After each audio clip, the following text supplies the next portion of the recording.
Hi everyone! So as a big Halloween fan, there is one place I wanted to be on October 1st this year.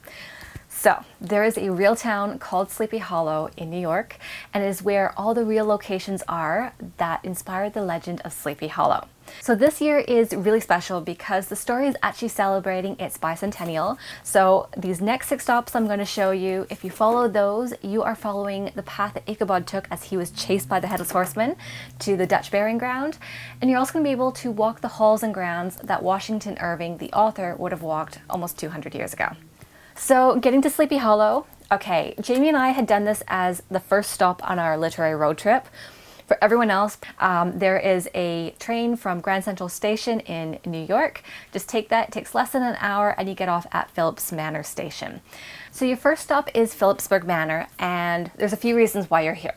So the first one is at the gift shop, you need to pick up Tales of the Old Dutch Burying Ground. This is going to be your guide for finding your way through the cemetery afterwards. There are a lot of tombstones and you can't just wander in and find exactly what you're looking for. Second, in the legend, Ichabod was said to have sauntered around the mill pond with the country ladies, which is found at Phillipsburg Manor. The third is to actually see Phillipsburg Manor. So Phillipsburg was active as a mill and a trading center from 1693 until 1779, and it's really there to help recreate that era. Finally, before you head out, make sure you don't miss the bas relief. It's a sculpture that captures Ichabod when he's being chased by the Headless Horseman. Basically, you're going to see it just before you head out of the car park, because from here, we're going to be turning left on the rest of our tour. We're going to be heading down the road to the Headless Horseman Bridge and to the Old Dutch Burying Ground. So along the way, there's a little bit of a photo opportunity. We're talking maybe 100 meters up the road. You're going to find a sculpture of the Headless Horseman. Take a photo, you're going to keep walking. Now, total disclaimer before you cross this road or before you do this trip, Sleepy Hollow once upon a time would have been a quaint little town. Today it is a bustling community, so please, before I tell you to cross the road, please be careful. When crossing, it is very busy, there's a lot of traffic, and I just want to make sure that everyone is nice and safe on this trip. So back to the bridge. There really was a Headless Horseman bridge when Irving was writing the legend of Sleepy Hollow, but it would have been a wooden bridge, so it would have rotted away long ago. None of the current bridges actually mark the original location, but there is a formal signpost on this bridge that you're crossing right now, and it crosses the Pocantico River near the Old Dutch Church. So you're going to want to just cross the street, and there is a sign. There's 2 little spots that you can take photos of. But if you're looking for something that's a bit more picturesque and a bit more like the original bridge, there is a bridge that I'm going to take you to in the Sleepy Hollow Cemetery. It's just a bit more of a photo opportunity and much more of a credible bridge that would have looked more like what you would have seen in Ichabod's time. So I am assuming that you have crossed the road, so I'm going to take you into the cemetery to see this bridge. So you're going to just weave your way up to the right, go through the gates. So you are going to see a few roads here. The first one on your right is going to swoop down, ignore that. Keep going towards the one that forks off. This goes either up to your left or flat and straight ahead. Because we're talking bridges, I'm going to take you to the wooden bridge. So you're going to take the one that goes straight ahead, that goes flat. You're going to walk for about 10 minutes. So if you're kind of walking going, where is this thing? Keep walking, you cannot miss it. I am sorry to say that if you are expecting a covered bridge like the one that Disney illustrated, you're not going to find it. Here in Sleepy Hollow, they didn't really have covered bridges from what I can tell. Covered bridges did exist, but you would have found them further north in the Hudson Valley and also over deeper rivers.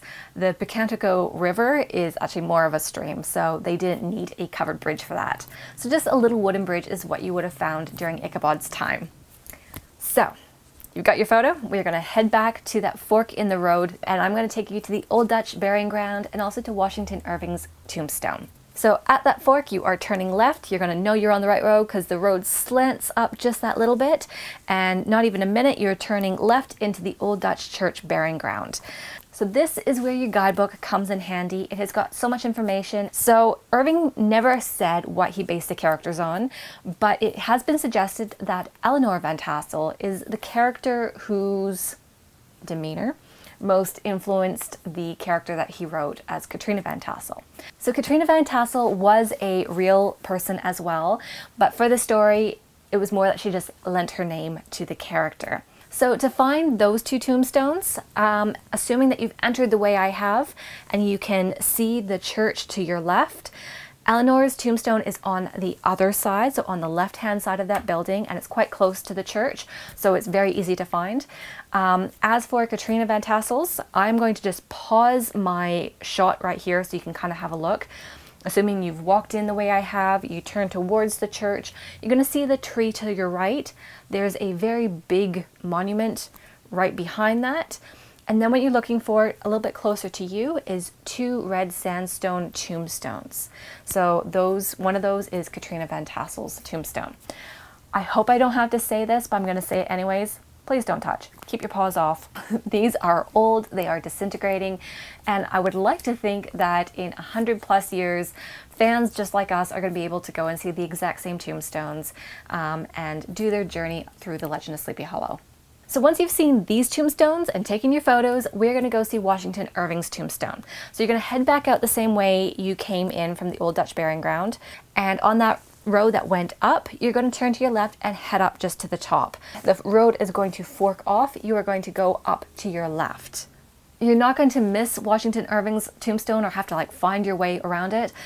It is in a gated area with a sign called Irving, so you know exactly where you are. I know in October they decorate the whole area up. When I went on October 1st, they had bales of hay and pumpkins and chrysanthemums, so it was really beautiful for taking photos and just taking a moment. I'm sure at different times, if you're wondering about taking photos, I take a really beautiful one at about 3 o'clock in the afternoon, and there just seemed to be this beam of light. Everything else was dark around it, all the tombstones, but this beam of light, of sunlight, just hit Washington Irving's tombstone, and for taking a photo, it was just absolutely gorgeous. If you're going through October, you are going to want to check what the town of Sleepy Hollow actually has on.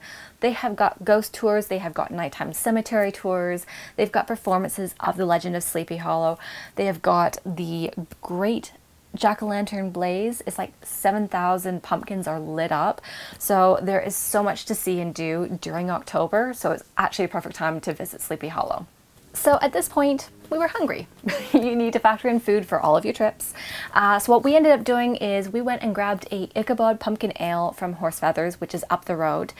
It's probably a 15-minute walk, but they end up ribbing your glass with this pumpkin spice sugar, and it makes the drink amazing. So there's actually 2 reasons why I'm taking you up this way. The first is if you're going to Horse Feathers, you're actually going to pass the Welcome to Sleepy Hollow sign that you're there, you're going to want to grab a photo. I know I did. And also you are doing the path in reverse that Ichabod would have done when he was being chased by the Headless Horseman. So further up the road from Horse Feathers would have been where the old Van Tassel's homestead would have been, and that's where Ichabod would have left. So he would have gone down that way, down the main street, but instead of turning right like he should have, he went down into the dark valley towards the church. Of course, there are other places to eat because you will be heading to Terrytown train station instead. There are lots little taverns and bistros, so if you're looking for something different to eat along the way, there's also other places to stop. So by this point, you should be fed. You should have lots of energy, and you are going to head to Sunnyside. This is your final stop. You will want to take time to visit this. It's a beautiful location, and it's where Washington Irving once lived.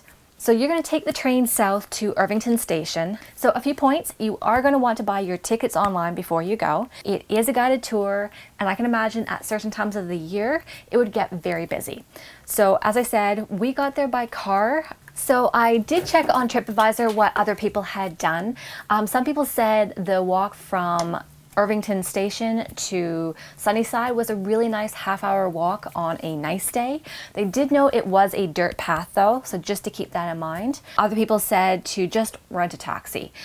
Based on the weather, what your fitness level is, whether you're traveling with kids, alone, with friends, with family, you're basically going to have to decide what's best for you to get there. I will say though that going to Sunnyside was worth it. The guide brings Washington Irving to life in a way that no biography can. You can read all the stories about him and you can understand how important he played in American literature, but when you actually hear the smaller stories, he becomes a real person. If you aren't familiar with Washington Irving and all you know is the legend of Sleepy Hollow, Washington Irving was also the author of Rip Van Winkle, and he also had a big influence on a lot of other literature. So you'll know the poem "'Twas the Night Before Christmas" by Clement Clarke Moore. He was actually a friend of Washington Irving's, and he actually borrowed the concept of St. Nicholas from Irving. You might also find it interesting that Irving wrote this description of Christmas. He kind of like captured the idealized Christmas in England in some of his stories. And Charles Dickens was a big fan of his. He actually wrote about how much he admired Washington Irving. And the stories that he wrote, A Christmas Carol, were actually written over 20 years after Irving had written his descriptions. So I'm sure there's actually quite a bit of influence that went on there. So when you're there, the tours, they are guided. You can't just walk through the house yourself, but the guides are in full historical costume. They will take you through the study and his bedrooms, the dining room, the parlor, the kitchen. You'll see a lot of the original furnishings, but if it wasn't original, some of the pieces are what the Irving family added, just so you can really capture what that era would have been like. So I'll be honest, I could keep talking. There was so much stuff to see in Sleepy Hollow. There was a Rip Van Winkle statue. There was a Washington Irving memorial. What else was there? There was Patriots Park, where the Headless Horseman first appears to pursue Ichabod Crane. There's Ravens Rock. Like, there's so many locations. But I only had one day, and I also wanted to see whether I could see everything in case you guys were wanting to go out for just one day on a weekend. Completely doable. It will be a jam-packed day, but it's worth seeing everything. So with that, I hope you guys enjoy your own time when you visit. Have any questions, pop them down and I will see if I can answer them or if someone else can. If you take photos, please tag me on Instagram. I would love to see the photos. And with that, I hope you have a happy Halloween and I will see you guys in the next video.